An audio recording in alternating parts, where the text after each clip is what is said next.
When I was really younger, it was just kind of normal, nothing like different. They were just my older sisters that I looked up to, and I always wanted to be like them and be like my bigger sisters.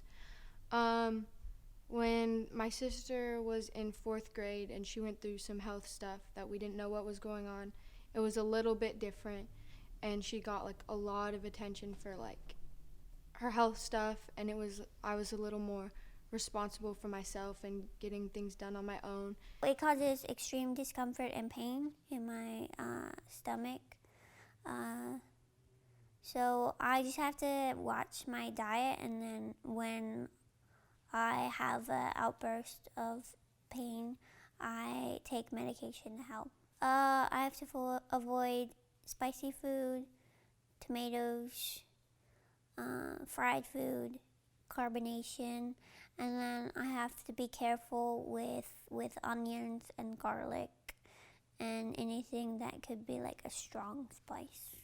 It's very common with kids on the spectrum to have intestinal and stomach issues. Crohn's disease, colitis, it's another one of those like things on the checklist box of common ailments. It stays pretty true because she feels really bad when she has those other foods. Brussels sprouts. I love Brussels sprouts. You live in a little bit more of a confined space versus being completely outside, and everything is a little bit heightened, so everything sounds a little louder, things are a little more intimidating, and I think at some points things are coming at you if you have that, and it's just a little bit different feel than if you don't have it. I had trouble interpreting my body and what it was telling me. So, and one of the things I had trouble with is knowing when I had to go poop. So my doctor had me create a poop chart. So every time I went poop, I would get a sticker. And I thought everyone had these. And whenever my friends came over, I would show them my poop chart and be so excited about it. I had no idea how weird that was. We were on a trip in Massachusetts and I went into labor. We were in Cape Cod and had to be ambulanced from Cape Cod to Boston. But I really think that that's where I was supposed to be to save them. As a grandmother, grandmothers never look for the faults in the children. They only look for the good things, and they love them whatever the way it is. And I was a preschool teacher for years, so I knew each child has their own unique personality. And I was on modified bed rest until they were born, and they were born at 36 weeks, a month early. But great. I mean, I got to take them home. You know, they didn't have to stay in the hospital. They could eat. Because breathing, of course, on their own, but sucking is one of the last things that babies learn, and they were able to eat on their own. So we went home. Academically, I'm stronger in the science and math area, where she's better in the English and arts area. She's much stronger socially with people than I am. Well, she does better with the responding to people. I do better with the understanding of people. And I would get upset at my sisters at certain things that they couldn't control. Like, there's situations with one of my sisters where she would think that she's just telling my parents a story, like, oh, this happened and that happened. But, like, in reality, she was getting me in trouble, but not purposely. She just thought, like, oh, I'm just sharing what happened with my day. And then through that, we've learned, like, some of the stuff that she says to not take as, like, she's trying to accuse me of things, and, like, not to take it as seriously as getting me into trouble. And, like, through that, we've learned, like, how to be very patient with each other and be patient not only with my sisters who have autism. Just in general, I've learned patience with other people. They say something mean, or like just in regular life, it just teaches you to take a second and just be like, oh, maybe there's something going on in their life that we don't know about. After the diagnosis, we were recommended what they call AB therapy, and something behavioral therapy. And we had this great girl. She came to our house twice a week and met with LittleOne and Chloe. It didn't really work. What I think it would help is if they were really little, because it basically was like you would with a little kid, reinforcing good behavior, reinforcing bad behavior, not reinforcing bad behavior. I was dealing with 16, 17-year-olds, and I mean, yes, you don't want to reinforce bad behavior, but the tools that were given weren't going to help Lillian's anxiety.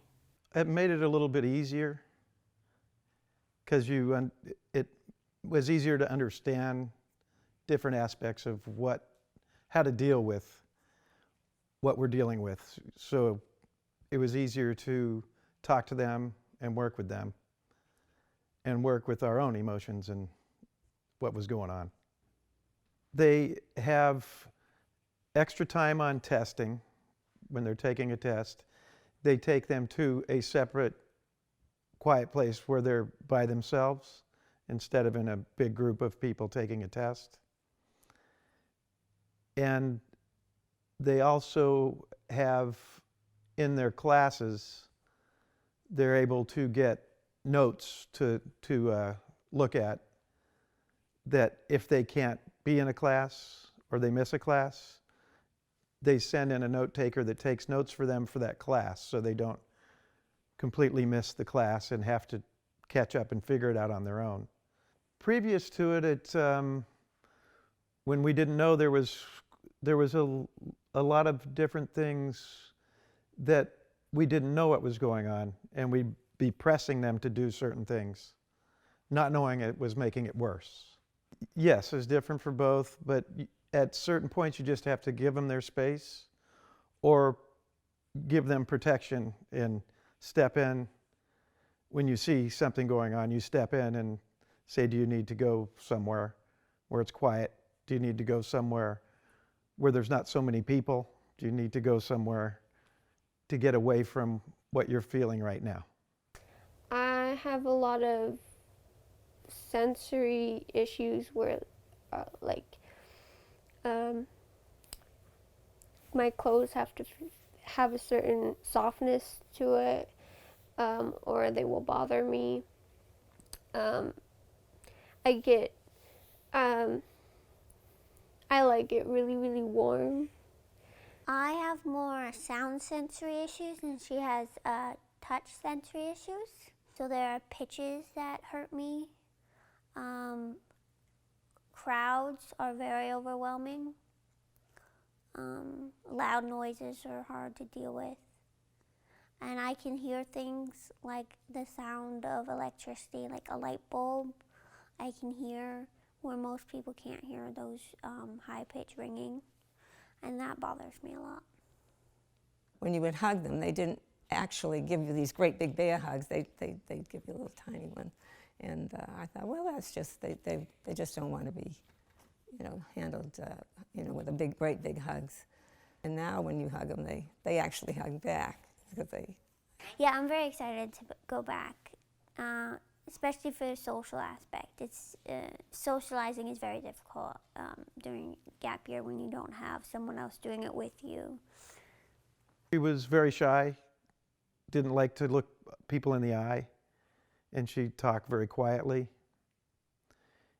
And some people take that as you being stuck up or you not being social and not wanting to talk to them, or being rude.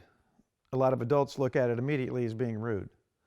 I do theater programs. I've been doing a couple plays.